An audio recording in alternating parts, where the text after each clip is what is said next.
I'll tell you what. I was a very, very, two stories other people will tell you, very alive. No me sentaba a bailar. Ya estaba ya, and I was like 10, 11, a bailar. Decía, siéntate, no, no, no. Mamá también me decía, no brinques tanto. Especially when I had what do you call it? When you jump rope. Jump rope. Oh, I never sat still. Never, never. Esta nunca se sienta. And you know what? I was thinking the other day, the Chacon. See, my grandpa was related. My grandmother, my mother's mother, was related. She was a Chacon. She was Chacon and something, whatever. Mamá Lola. Otra cosa, Mercedes was the first granddaughter. She should have had that name, de Dolores. A ella le pusieron, what did I say? Mercedes. Mercedes. Y a mí me pusieron la Dolores. And she was the first. And whose daughter was she? Uncle, my mother's brother, Tío Jose Maria. My mother's the oldest brother. You remember? Your mother's older brother. Yes. Yeah. He's the one that we got Abe where like this. We used to come in for our honeymoon. We came to Tío Jose Maria and Tia Susana. They lived here in La Jara. I mean, where they plant all that stuff. What do they call it out here? Alamosa and all that. Yeah. And that's where we came for our honeymoon. And he and Abe and my uncle, and Grandpa Dios, they were just such good buddies. Lloyd used to run around with them, I told you. With these guys. Yeah, he was older, much older. They're here in Denver. There's a lot of routes you don't know, honey, you guys. You know that? But my grandpa Ortiz, when we were able to go to, when did they tell you in September something's going to be a big blowout? Who was telling you? Billy, who was telling you? Remember we were outside? My cousins that came to see me. And you said, oh, I'd like to go to that, you said. Yeah, where, Trinidad? Yeah, up the river, yeah, someplace. Remember they said, you said, oh, September something. Yeah. But you can't, we won't be able to make it now. Maybe. I don't remember. Anyway, what was I going to say? Grandpa Ortiz was, he was like the high society of up the river because he was very, how do you say, very intelligent, very kind to people, nice looking, very ambitious, like, like somebody special.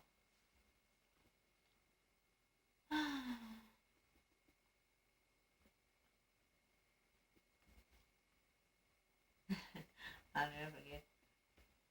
Que nos dicen así, los arabitos. Nobody else was called that. I wondered what it meant. Pero yo era muy vivita. No me acuerdo. What happened to me now? Oh, please. And you know the story about your dad. Your dad was engaged to marry this girl. Tell me how life can change, you know? I was delighted, but I didn't know that he would really do it. Turn her down and marry me. Oh, you know what? I still wonder where that ring is. Did we ever find it? What do you call it? His diamond ring? No. His graduation ring. Eh? His high school graduation ring? Yeah. Or his college ring? I think it's supposed to be in the drawer there. I forget.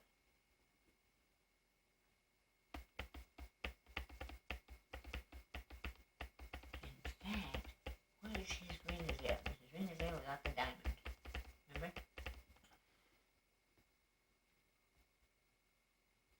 And that diamond, put it in my ring for me. Anyway. And that diamond's supposed to go to my grandson, Hales. Stephen? Yeah, Stephen. Dad chose that. The diamond and the ring? Chose Miss Wendy. It chose to let him have it. I guess you have to decide on somebody and decide it on him. I have to take it out after he says, oh, I hope it doesn't get too windy. No, he said, I'll call you later. I love it. Higher. I like regular over though. I like the slimy part. Me too. I like it when it's buttery.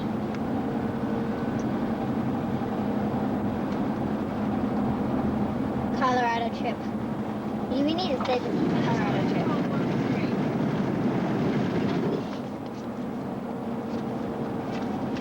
And Tara, I would take naps because she's like 4.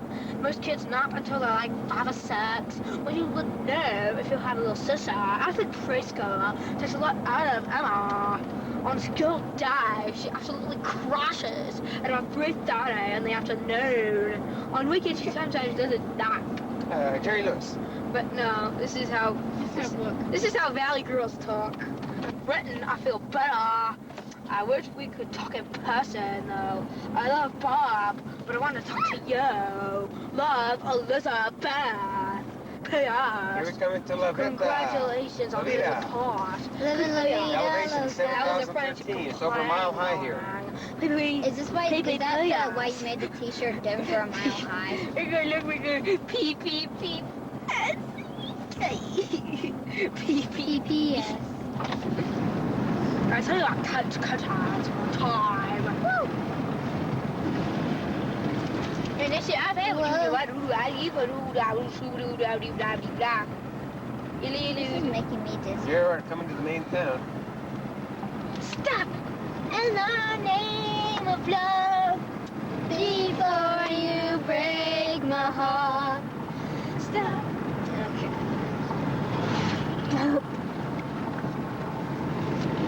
Do you like that book, Brett? It's okay. Hoopty. No, never mind. That was Dun, in dun, dun, dun.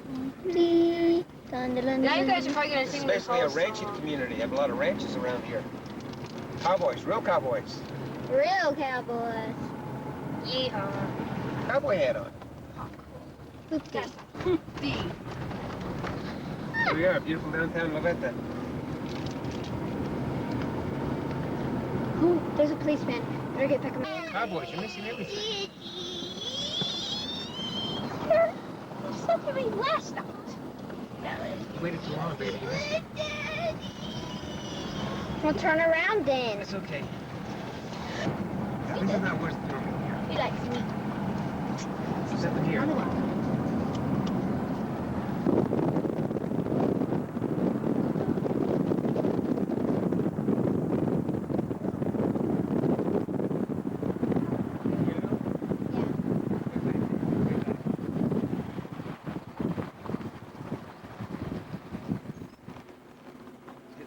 The two peaks, both of them? 2 peaks. No, I did. I do, I see it. I am filming.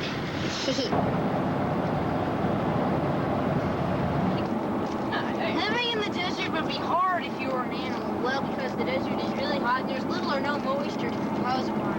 But, however, there are ways. As many people know, cactuses do collect water into their Look at the camera.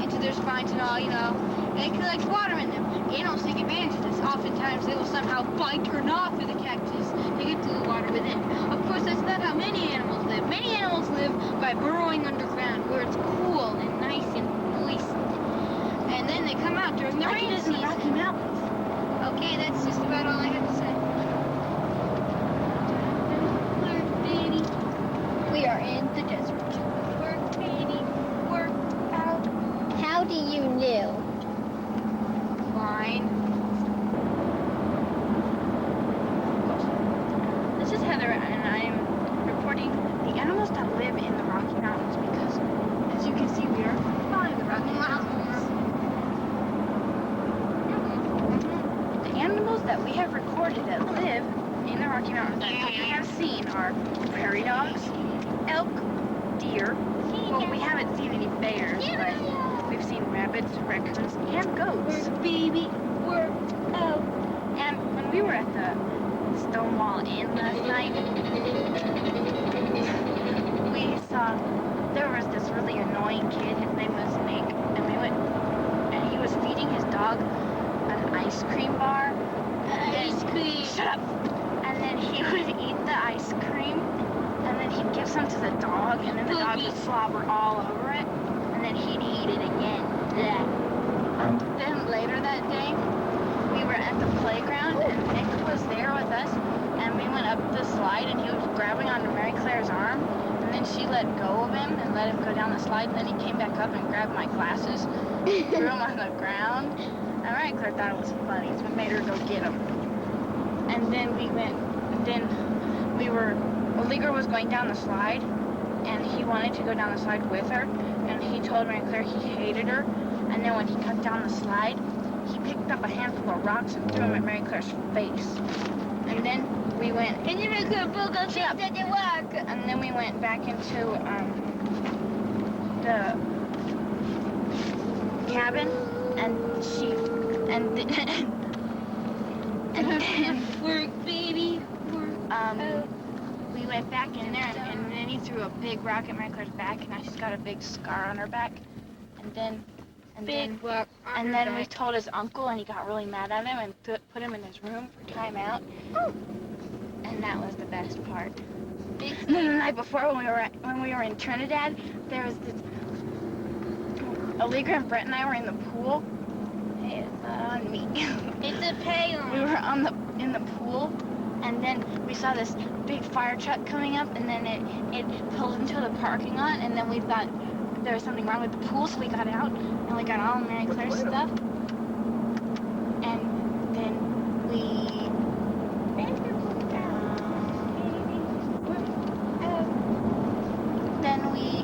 went into our room, and then we watched the ambulance and everything, and then it was a guy in room, what was the room? Room 214 had a heart attack.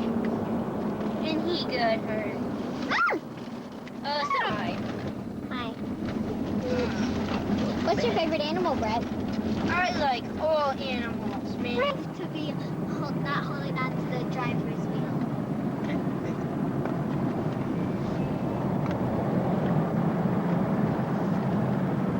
Whoa. Someone has it on dark.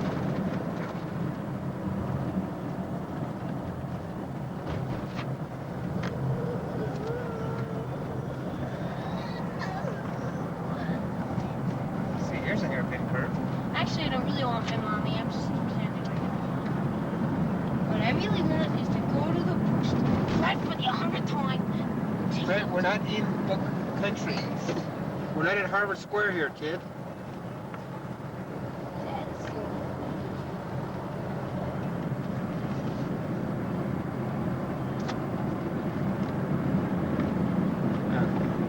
You put it up.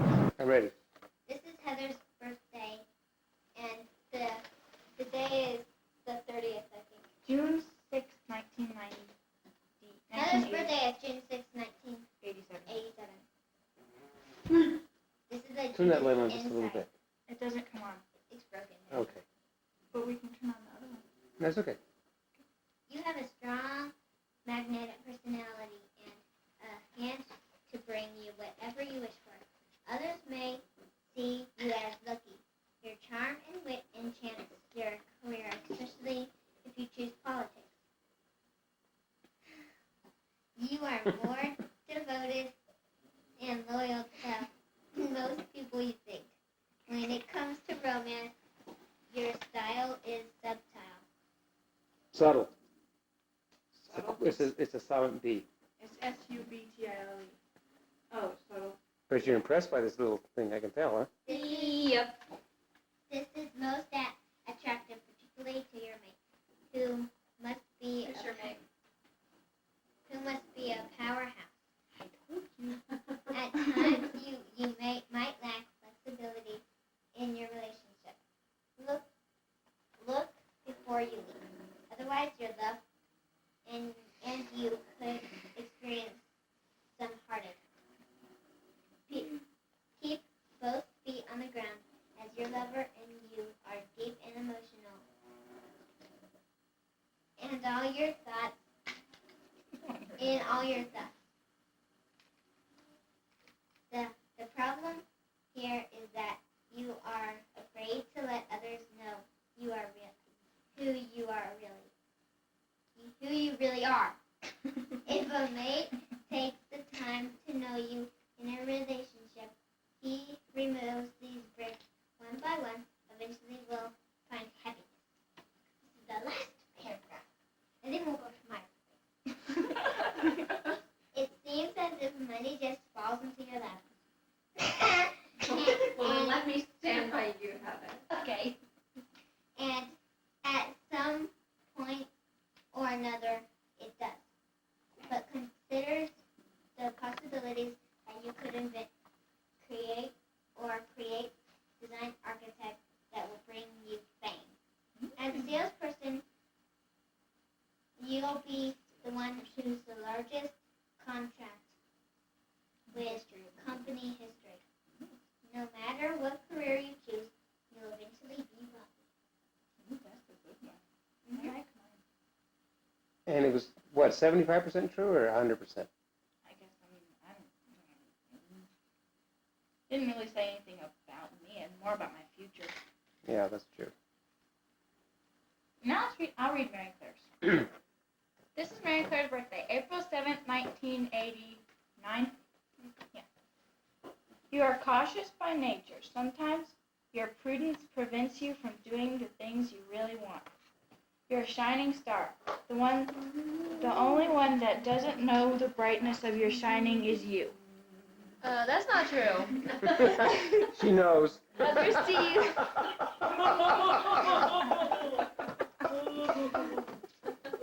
Others. Daddy, stop laughing. Okay, I won't laugh anymore.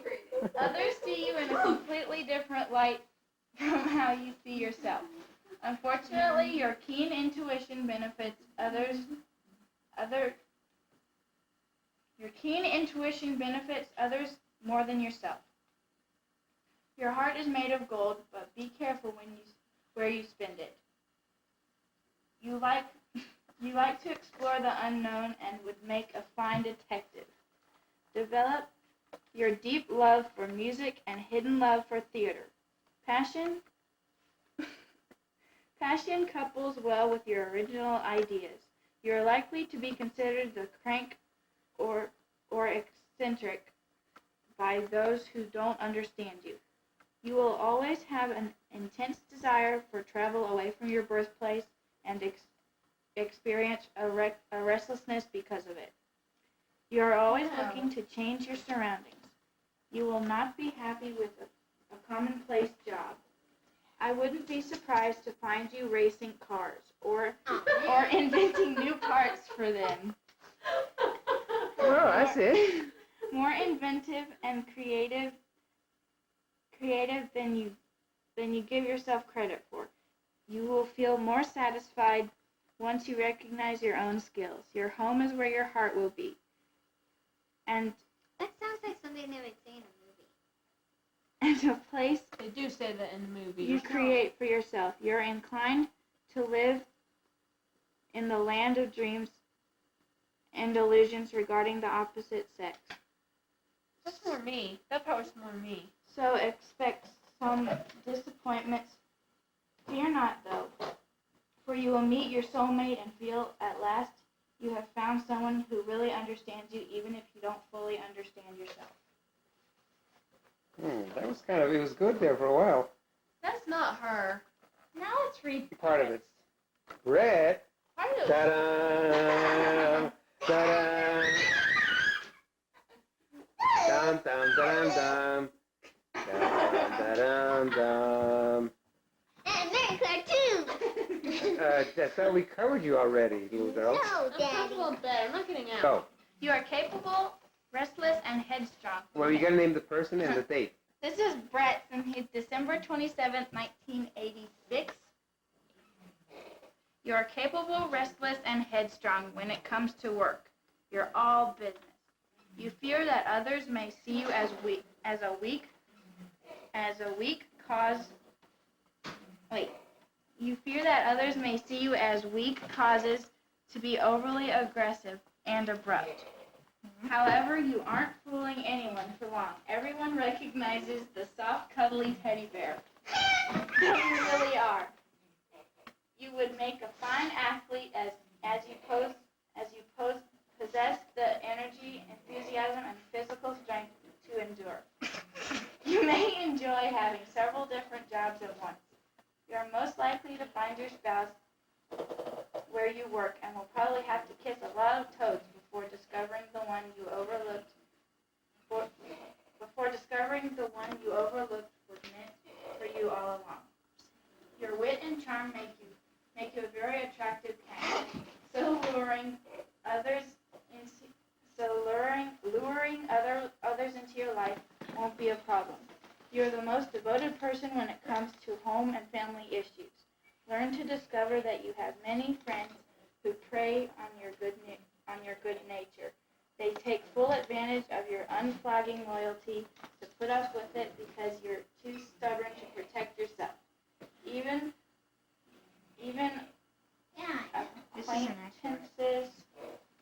acquaintances find you to be generous and giving. After matters are settled, you still find yourself endlessly rethinking them. Your own success will surprise you. You might become a business person of some kind or an entrepreneur. You would also make a good travel agent or a travel coordinator. What do you think, Brad? Is that about true or what? No. The athlete part's not. Yours wasn't true, Rick. I thought it wasn't true. Mine was true except for the part that it said that I didn't know I was already pretty. That's what I was talking about. Everything else was halfway true. It kind of looks like a younger version of Jennifer Love Hewitt. All right, here we go. Here's the introduction. This is a new tradition in the family reunion, and the tradition is that we tell anecdotes about the family, events, anything that is of any significance, so we can pass it down to our children, grandchildren, and great-grandchildren. And I think it's only fitting that Phil should start, since he's the oldest, the monarch of the family at the moment. No. No. Go ahead. Okay, Filano. I'll just tell you a little story. Martha and I were in Mazatlan, minding our own business, shopping at a little shop center where they had a lot of good things to buy. There's a lot of people involved. They were all kind of like moving from one little shop to an area. And there was this parrot that was lofted in this cage, minding its own business. And I was minding my own business too, but I decided to approach the parrot just one-on-one, just kind of figuring out, a little casual conversation. And I said, and I approached the parrot. There's a lot of people. They were close by, Americans mostly. They were shopping. And I just thought, for the heck of it, I says, this is a Mexican parrot, right? I said, in English, I said, Polly wants a cracker? You know what the parrot responded? Fuck you! Even the parents have a That's a true story. And everybody looked around and said, whoa, who's this man? So what was your follow-up? I didn't know I was, You just tried to get out of there. I can't believe the parrot said that. That was kind of the end of the whole conversation. I never questioned the parrot again. Never questioned the parrot again. Can't believe the parrot said that. This isn't the parrot you brought back. It's supposed to say Polly wants a cracker. But it was English, but you're offending him. I don't know why it said it, but it said it and everybody embarrassed me. Was that worth it or not? That was a good one. That was a good one. That was good, Phil. That was good. That was a good one. Okay, But you're right, the kid should have been out. So who's next? Okay. Well, it is. Dennis and I used to love this song that was back when I was in high school, which is like in the mid-50s. And we used to sing it, and they didn't play it that much on the radio, but I just loved it. And we knew the words, and we used to just wonder about it. Never ever heard it on the oldies.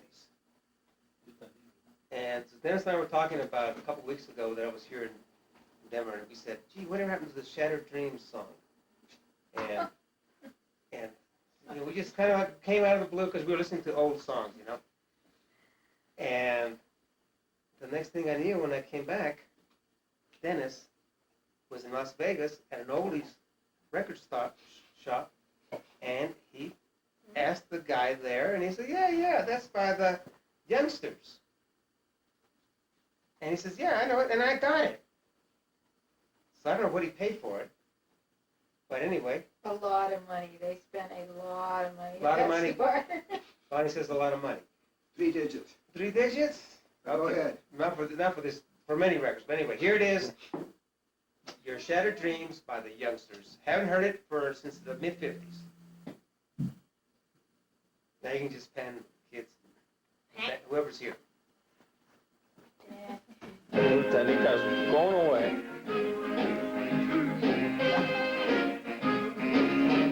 You shattered my dreams. You broke in your heart when you told me you loved somebody new. I'll never forget when you told me the news. It hurt deep inside. And oh, how I cried. I'm sorry if I've been the fool that I am. I know now that you are the one. Forgive me, my darling, for being so true. I didn't know how much I love you. Give me one more chance to prove that I care. Say that we're through.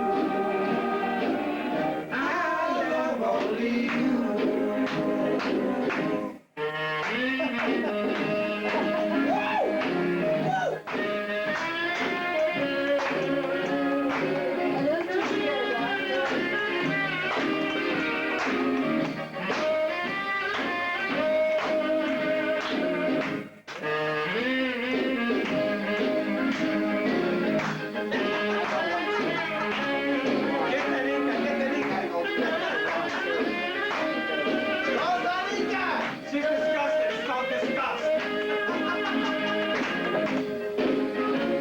I'm sorry if I've been the fool that I am. I know now that you are the one.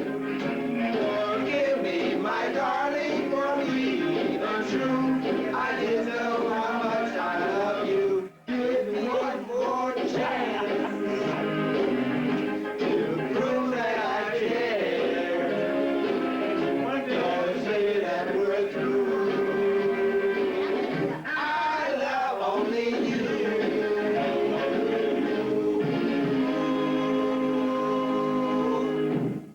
Was that good?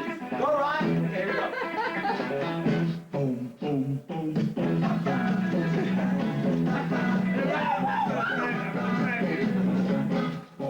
Well, now they often call me Speedo, but my real name is Mister.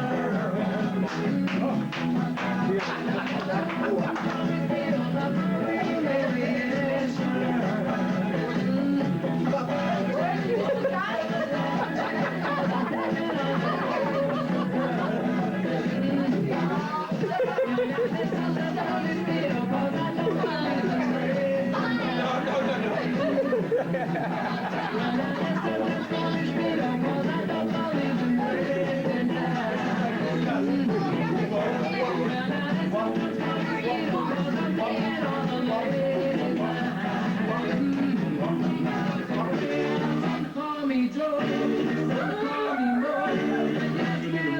call me Mo. Call me Speedo, but my real name is Mister.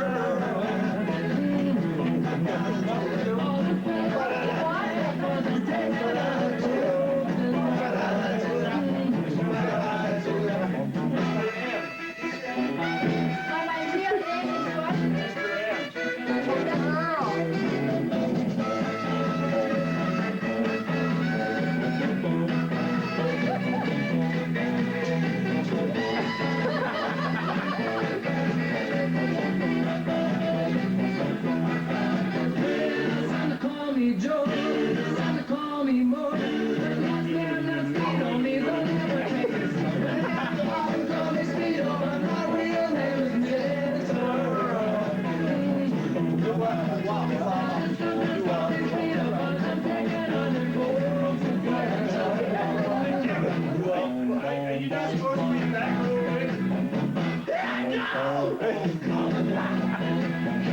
well, are you sure you're not supposed to be back a little bit? You got the keys.